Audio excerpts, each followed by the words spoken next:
If you're listening to this in the week you buried someone, I'm sorry. And I want to be useful rather than eloquent. So this chapter is mostly a list. Here's why it matters. Stated once and then set aside. Identity thieves read obituaries, and the window right after a death is when a person's identity is most exposed. The credit file is still active, the accounts are still open, and no one is watching yet. In one documented case, thieves used obituary details 2 days after a death to redirect the mail and open new credit. You don't have to do all of this yourself, and you don't have to do it perfectly, but each item below closes a door. None of this needs to be finished this week, but a few calls in the first days, Social Security, the credit bureaus, the banks, close the doors that thieves use. Ask someone to help you. This is exactly the kind of task to hand to a capable relative or friend. First, get the death certificates. Order at least 10 certified copies. Nearly every institution requires an original, not a photocopy, and running out means restarting requests weeks later. The funeral home usually arranges these. Order some with and some without the cause of death listed, since some institutions require one form and some the other. Now the calls that close doors. 1. Social Security, 800-772-1213. The funeral home generally reports the death, but call to confirm it was done. Have the person's name, Social Security number, date of birth, and date of death ready. The SSA can lock the Social Security number, which prevents a thief from redirecting benefits. 2. The 3 credit bureaus, Equifax, Experian, TransUnion, request a deceased alert and ask that accounts be flagged closed. Account holder is deceased. Notifying one bureau may notify the others, but contacting all 3 directly is faster and safer. Send a copy of the death certificate. Then request the credit report. It tells you every open account, which is often the only complete list your family will get.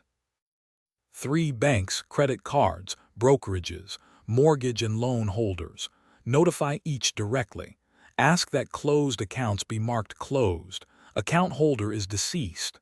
For joint accounts, ask that they be changed to the survivor's name only. 4. The IRS send a copy of the death certificate with the final tax return. Executors may need IRS Form 56, Notice Concerning Fiduciary Relationship, to establish authority. Filing promptly is the main protection against a fraudulent return being filed in their name. 5. The DMV cancel the driver's license. 6. The post office forward or hold the mail. Note that a death certificate alone usually isn't enough. You'll typically need proof you're the court-appointed executor. Redirected mail is one of the first things thieves attempt. 7. Reduce junk mail. By registering the person on the Direct Marketing Association's Deceased Do Not Contact list. And 8. Secure digital accounts, email especially, since it's the reset key to everything else. Close or memorialize social media. A few more things worth knowing. Check the credit report again in a few months. Fraud often appears after the initial flurry, when families have stopped looking. Expect scam calls. Fake debts of the deceased and Medicare-related phishing calls often follow an obituary. You are generally not personally responsible for a relative's debts, whatever a caller claims. And keep a simple log of who you notified and when. It saves enormous frustration later. Here's what I'd do. I'd make the death certificates my first move, ordering 10 rather than 3, because nearly everything else stalls without them, and running out costs weeks. Then I'd make the 3 calls that matter most: Social Security, the credit bureaus, and the banks. Everything else can wait.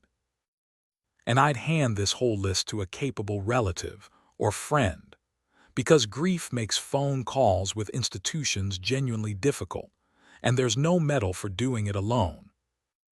I'd also request the credit report specifically, not just to spot fraud, but because it's usually the only complete inventory of open accounts a family ever gets. In a week when everything feels unmanageable, these few calls are the ones that actually protect someone. So let's practice. It's 4 days after the funeral, you can't face a project, so you do only 3 things. You ask the funeral home for 10 certified copies of the death certificate. You call Social Security at 800-772-1213 to confirm the death was reported.